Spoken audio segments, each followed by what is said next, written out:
Hi hello అండి, welcome back to చోటు creations. ఇవాళ ఈ వీడియోలో వచ్చేసి టీచర్స్ డే కోసం పిల్లలకి గ్రీటింగ్ కార్డ్ ఏ విధంగా ఈజీగా ప్రిపేర్ చేయాలో మీతోటి ఈ వీడియోలో షేర్ చేసుకుంటున్నానండి. ఈ వీడియోని టీచర్స్ కనుక చూస్తున్నట్టయితే వాళ్ళకి advance happy teachers day wishes అండి.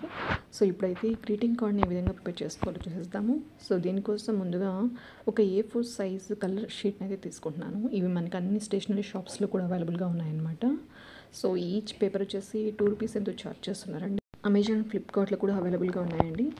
సో తర్వాత పైన ఇలాగా గేట్ స్ట్రక్చర్ వచ్చేలాగా 2 వైట్ పేపర్స్ని అయితే కట్ చేసుకోవాలా. వైట్ పేపర్స్ లేదంటే క్రీమ్ పేపర్స్ ఏవైనా తీసుకోవచ్చు. అలాగే ఇలాగ బ్లాక్ కలర్ స్కెచ్ పెన్ తోటి డ్రా చేసుకోవాలా.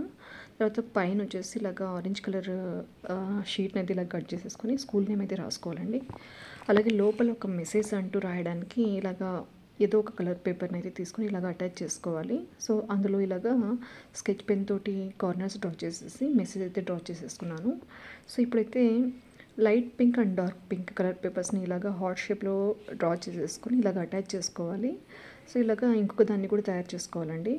సో ఇప్పుడు ఈ కార్నర్స్కి వీటిని అతికించుకోవడానికి ఇలాగ నేను ఒక పేపర్ని ఇలాగా అటాచ్ అయితే చేసుకుంటున్నాను అనమాట. సో మనం ఫోల్డ్ చేసుకున్నప్పుడు ఈజీగా ఫోల్డ్ అవ్వడానికి యూజ్ అవుతుంది అనమాట ఈ షీట్ వచ్చేసి.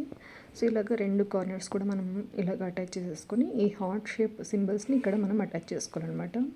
సో జస్ట్ మీరు ఫెవికల్ ఉంటే చాలు అటాచ్ చేసేసుకోవచ్చు. సో నెక్స్ట్ వచ్చేసి ఇంకొక వైట్ పేపర్ కానీ లేదంటే క్రీమ్ పేపర్ కానీ తీసుకొని అందులో స్కేల్ అలాగే పెన్సిల్ లాగా డ్రా చేసేసుకొని కలరింగ్ అయితే చేసుకోవాలన్నమాట. సో స్కెచ్ పెన్స్ ఉంటే స్కెచ్ పెన్స్ని యూస్ చేయండి, లేదంటే క్రేయాన్స్ ఉంటే క్రేయాన్స్ని యూస్ చేసేసి పెన్సిల్ అలాగే స్కేల్ షేప్ అయితే డ్రా చేసేసుకోండి. అలాగే కలర్ చేసేసుకొని ఈ పైన ఉన్నటువంటి హార్ట్ మీద వీటిని జస్ట్ ఫెవికల్ యూస్ చేసేసి స్టిక్ చేసేసుకోవాలన్నమాట. సో అంతేనండి, చాలా సింపుల్గా చాలా ఈజీగా మనం ఇంట్లోనే ఈ విధంగా గ్రీటింగ్ కార్డ్స్ని ప్రిపేర్ చేసుకొని టీచర్స్ని అయితే సర్ప్రైజ్ చేయొచ్చు అనమాట. సో చూసారు కదండి, చాలా సింపుల్గా ఈజీగా ఇంట్లోనే ఈ విధంగా టీచర్స్ కోసం గ్రీటింగ్ కార్డ్ని ఈ విధంగా ప్రిపేర్ చేయొచ్చు. సో ఫైనల్గా వచ్చేసి పైన ఇంకొద్దిగా డెకరేషన్ కోసం అని చెప్పేసి ఫోమ్ షీట్ని అంటే గ్లిటర్తో ఉన్నటువంటి ఫోమ్ షీట్ని ఇలాగా ఫ్లవర్ లాగా డ్రా చేసేసుకొని పేస్ట్ చేస్తున్నాను. అలాగే ఇంకొద్దిగా డెకరేషన్ చేయడానికి వీటి మీద పల్స్ని అయితే యాడ్ చేస్తున్నానండి. సో అంతేనండి, చాలా సింపుల్గా చాలా ఈజీగా మనం వీటిని ఇంట్లోనే ప్రిపేర్ చేసుకోవచ్చు. బయట మీరు ఎక్కువ మనీ స్పెండ్ చేసి వీటిని కొనక్కర్లేదనమాట. కొంచెం టైం స్పెండ్ చేస్తే చాలు చూడు చక్కటి గ్రీటింగ్ కార్డ్స్ అయితే మీరు ఇంట్లోనే ప్రిపేర్ చేసుకోవచ్చు. ఈ వీడియో మీ అందరికీ తప్పకుండా యూజ్ అవుతుందని అయితే ఈ వీడియోని పోస్ట్ చేస్తున్నాను. ఈ వీడియో కనుక మీకు నచ్చినట్టయితే ఈ వీడియోని లైక్ చేయండి, మీ ఫ్రెండ్స్కి అలాగే మీ ఫ్యామిలీ మెంబర్స్కి వీడియోని షేర్ చేయండి. అలాగే మన ఛానల్ని ఫస్ట్ టైం చూస్తున్నట్టయితే కనుక ఛానల్ని సబ్స్క్రైబ్ చేసుకుని సపోర్ట్ చేయడం మాత్రం మర్చిపోకండి. Thank you.